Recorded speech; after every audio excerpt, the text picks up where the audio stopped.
Cuando me planteé la idea de hacer este video sonaba que iba a ser algo sencillo, pero ya al momento de pensar en mi experiencia, qué relojes han marcado la historia de la relojería del buceo, ya no lo es tanto. Hay tantas opciones que ofrece el país más equilibrado a la hora de fabricar relojes que desafortunadamente van a tener que quedar muchos afuera. Y no es una lista para decidir cuál tiene mejor calidad, cuál cumple mejor su función a decenas de metros bajo el agua, cuál tiene mejor precio ni cuál fue el primero producido. Simplemente son los 10 más icónicos para mí y que su legado ha impactado bastante en la relojería japonesa y en general. Otro tema a debatir es si todos estos relojes son estrictamente relojes de buceo. No todos dicen diver ni cuentan con la norma ISO, pero todos tienen las características de uno, así que muchos los consideran como tal. Así que de una vez pasemos a la lista.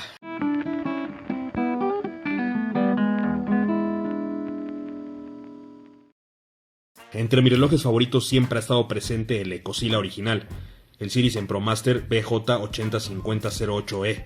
Este reloj tiene un tamaño de 48 milímetros y un grosor de 18,5 milímetros, así que su nickname le queda bastante ad hoc. La mayoría de mis relojes son de tamaño contenido, entre 38 y 41 milímetros, 42 tal vez, pero hay veces que busco tener un reloj contundente, que la calidad no sea por su discreción, sino más bien por una gran construcción, y eso se obtiene con este reloj. Su diseño es bastante imponente y se percibe la calidad por todos lados, además que tiene un diseño desde mi punto de vista auténtico, y no es algo fácil hablando de divers.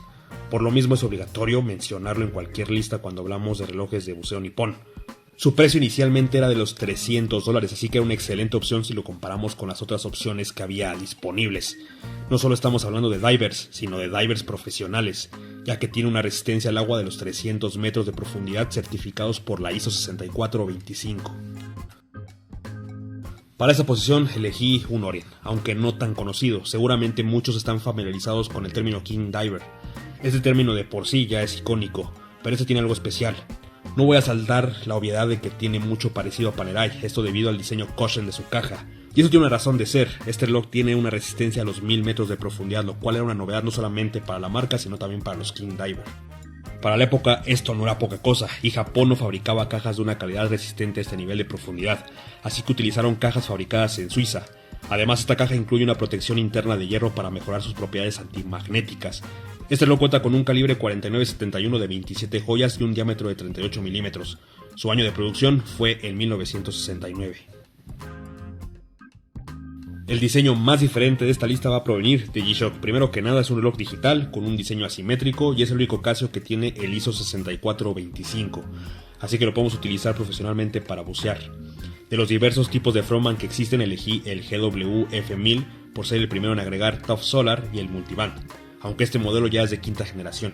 Este reloj cuenta con indicador de fases lunares, gráfico de mareas, datos de inmersión con memoria para 10 registros, agrega también las clásicas funciones de temporizador, cronógrafo, hora mundial y la alarma. Aún faltaría todavía una generación más para poder contar con sensores de profundidad, brújula y temperatura, pero por su precio, que era aproximadamente los $700, y las funciones mencionadas anteriormente, era la mejor opción si buscabas un anfibio de Casio. Y no hay que confundirlo con la mayoría de los relojes G-Shock, aunque sabemos que son excelentes, este reloj es totalmente una herramienta. Esto lo vuelve uno de los más caros y con una calidad de construcción muy superior. Tiene una caja de 53 milímetros de diámetro, eso lo hace un reloj bastante grande.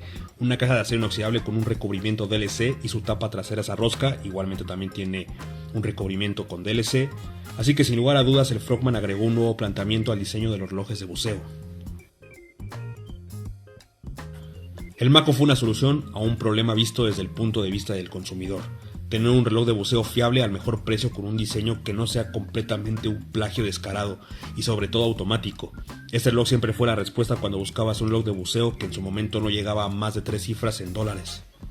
Tenemos un reloj de 41 milímetros con un excelente lumen, una resistencia al agua a los 200 metros, un fiable calibre 46943 y por ejemplo el pulsador a las 2 es algo que a mí siempre me gustó en lo personal y que creo que sin querer genera un diseño distintivo.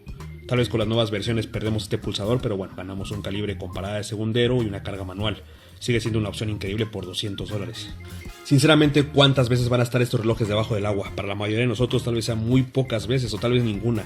Pero como había mencionado, su función principal era que cualquier bolsillo pudiera tener un diver más que decente y que sus cualidades sobresalgan más que sus defectos, que ciertamente este reloj tiene muy pocos. Si bien el Mako es el rey de la calidad-precio de los divers automáticos, estamos ante el rey de los divers de cuarzo. Y es que el Marlin Duro no es el más impactante de la serie Marlin, pero sí el más popular gracias a esa sencillez que tiene. Y no hay que dejarnos llevarnos por el precio, este reloj es lo que debe ser. Tapa y corona roscada con un bisel giratorio unidireccional de 120 clics sólidos, 200 metros de resistencia al agua y aún así ser lo suficientemente diferente a otros divers para no catalogarlo como un plagio o un homenaje. Vamos, que si fuera por eso todos tendrían que pagarle regalías a Rolex. Todas estas cualidades únicamente por $65. Además tiene una luminosidad bastante digna, bueno, hasta el segundero tiene lumen. Una caja de acero inoxidable de 44 milímetros que, aunque suene lógico, por ese precio hasta para una marca como Casio es realmente difícil de ofrecer. En este punto tenemos otro Citizen, y entre varias opciones que tenía como el 1300 Professional o el clásico 685372, no podía dejar de lado el Aqualand. Este reloj fue lanzado en 1986, fue el primer reloj en contar con un sensor de profundidad digital. Cuando las computadoras de buceo electrónicas fueron lanzadas al mercado, parecía que iban a acabar con los relojes de buceo. Así que fue bastante atrevido por parte de Citizen lanzar un reloj de buceo con características nunca antes vistas. Como había mencionado, el modelo CQ101250 contaba con medidor de profundidad, temporizador de inmersión, alarma de profundidad y una memoria para registrar la profundidad y tiempo de inmersión. Una característica que podría parecer sencilla, pero que nos recuerda que más que un reloj es una herramienta, es la tabla de límites de tiempo y profundidad sin descompresión. Esta viene impresa en la correa exterior del reloj. Este reloj tiene una caja de acero inoxidable, pero la tapa trasera iba fijada con tornillos, cosa que fueron mejorando en los siguientes modelos que ya cuentan con una tapa a rosca. Gracias a su innovación y revolución, el Aqualand debe ser un reloj en cualquier lista hablando de divers.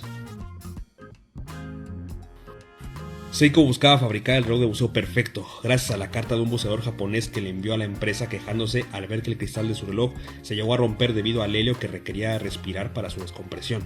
Fue así como el primer Tuna se lanzó en 1975 con el objetivo de servir a buzos de saturación. Ellos enfrentaron el problema desde un punto de vista diferente a como lo hizo Rolex o Doxa, que ellos agregaron la válvula de helio. Y en el caso del Tuna, para evitar que las partículas de helio pudieran ingresar al reloj, agregaron una junta tipo L y una caja de titanio de una sola pieza. La primera referencia del Tuna fue el 6159-7010. Estaba equipado con un movimiento automático high beat y una resistencia al agua de 600 metros. Y puede ser un reloj que no enamora a todos, pero fue necesario 20 patentes y 7 años para poder realizar este reloj, que como ya es costumbre en Seiko, innovaría la forma en fabricar posteriores relojes de buceo en Japón. Esta primera versión tendría muchos cambios posteriormente. Primero era bastante grande, tenía una caja de 51 milímetros de diámetro y no era nada barato, su precio de salida sería equivalente a los $1,218 en la actualidad. Así que 3 años después, en 1978, saldría una versión de cuarzo, que en esa época no era barato y era la tecnología de punta. También habría una reducción en su tamaño, pasando a 48 milímetros.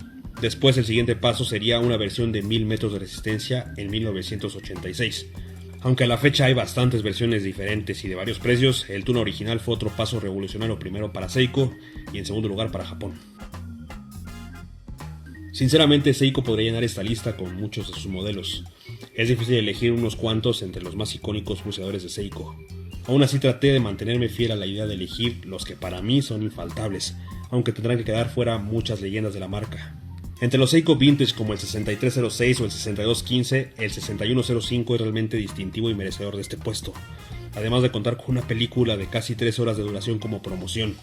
El uso del 6105 por soldados estadounidenses en Vietnam logró poner a Seiko en el mapa, ya que era más económico que las otras alternativas que había como Rolex o Tudor, lo que lo hacía más accesible. El diseño era completamente innovador, con una apariencia sólida, resistente para las condiciones necesarias para la época. Además, el diseño del 6105 fue una pauta y una fuerte inspiración para los siguientes relojes de buceo de la marca.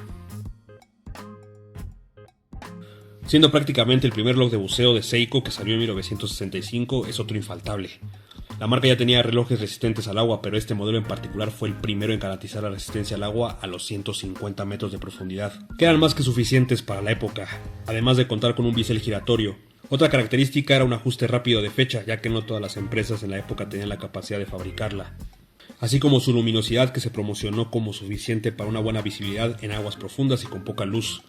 Previamente, antes de la referencia 6217-8001, se produjo brevemente una versión con terminación 8000, la cual tenía una corona más pequeña y algunas diferencias en la caja, aunque tenían el mismo movimiento 6217A. Y es imposible negar que el 62MAS estableció una pauta de desarrollo para los emblemáticos relojes de Seiko que tanto nos gustan. En esta época moderna donde se valoran, o más bien se sobrevaloran muchos objetos, el SKX no pasó desapercibido. No es su culpa, es un excelente reloj, ya que hablando exclusivamente de esta lista, este reloj es querido por todo tipo de coleccionistas. En las últimas décadas fue el reloj de buceo de Japón. Si querías estar en el radar del coleccionismo amateur tenías que tener uno, y eso fue lo que elevó su principal característica cuando dejó de ser producido, su precio. En su momento definitivamente fue el diver certificado más económico que se podía conseguir. Además tenemos una muy buena calidad y un buen movimiento, tal vez no muy preciso pero sí muy fiable, el 7S26. Básicamente desde mi punto de vista es el diver japonés más reconocible hasta el momento y uno de los más deseados, ya que es un punto y aparte para las nuevas generaciones de coleccionistas. Gracias por ver el video. Si quieren ver más videos referentes a tops de relojes o de relojes en general, no olviden darle like y suscribirse. Nos vemos la siguiente semana.